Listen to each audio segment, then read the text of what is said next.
Ganito pala kahirap ang pinagdaanan ni Tony Gonzaga sa kanyang panganganak kay Baby Polly. Sa pamamagitan ng isang video, ibinahagi ng TV host, actress-vlogger na si Tony Gonzaga ang kanyang journey mula sa pagbubuntis hanggang sa panganganak kay Baby Polly. Makikita sa video na ibinahagi ni Tony Gonzaga na talagang excited sila sa pagdating ng kanilang ikalawang anak. Makikita rin sa video ang tagpo ng pagli-labor ni Tony kung saan mababanaag pa sa mukha nito ang sakit na nararamdaman. Napaluha pa ito ng ligtas at matagumpay niyang maipanganak ang sanggol. Mismong si Direk Paul pa ang pumutol ng pusod ng kanilang anak. Pinangalanan nila ang sanggol na si Paulina Celestine Gonzaga Soriano, mula sa pinagsamang pangalan ng mga magulang nito.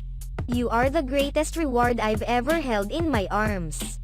Thank you for coming right on time just when I needed you the most. My new best friend Polly, caption ni Tony Gonzaga sa kanyang Instagram post.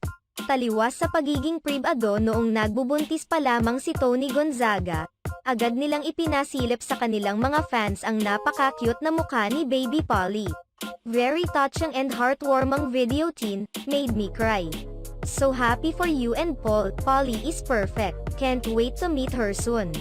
When Seve entered the room at Masha_congrats po, Ate Tony. My God bless your growing family. Everybody keep talking about you indeed you're the best when it comes making money online.